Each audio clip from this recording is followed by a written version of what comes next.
Lawmakers introducing new legislation to change how group homes are investigated. It comes after an ABC 15 investigation into the Department of Child Safety. And at the center of this, the tragic death of a 9-year-old boy with diabetes. Here's ABC 15 investigator Jennifer Kovaleski.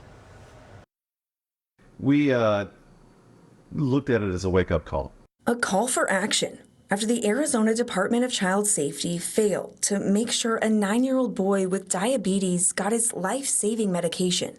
Jacob Blodgett died from complications of diabetes a day after Christmas 2 years ago. Maricopa County investigators say employees at a Phoenix group home let him refuse his insulin. Just a little boy living his life.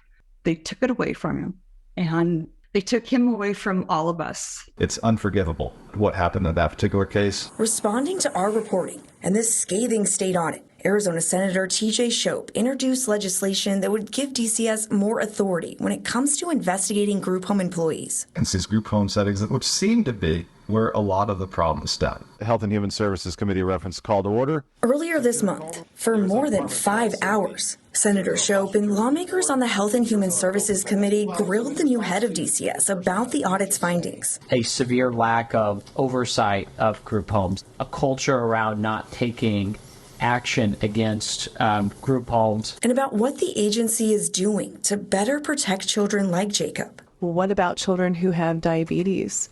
Do you have people on staff who are readily able to handle a child who is a type 1 diabetic? That's always been an ongoing issue or priority at DCS, is our ability to provide the services for all children. For the first time publicly, DCS Director David Lujan acknowledging the problem. And here's the reason for the new law. Us not investigating group home staff when things go wrong.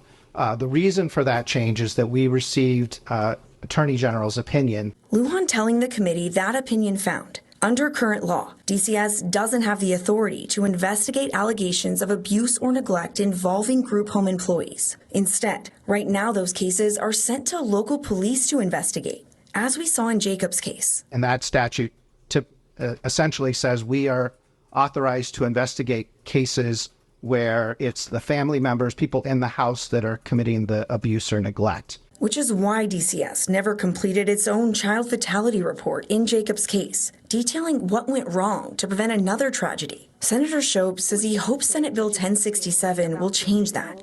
I would say this is a good first step. I am a little concerned that it only covers abuse. I'd like to see us move in the direction of where we would talk about some form of neglect within these group homes. I'm going to continue pressing upon that to make sure that something that happened to Jacob doesn't happen to anybody else. The bill in its current form only says DCS can investigate allegations of abuse in group homes and not neglect.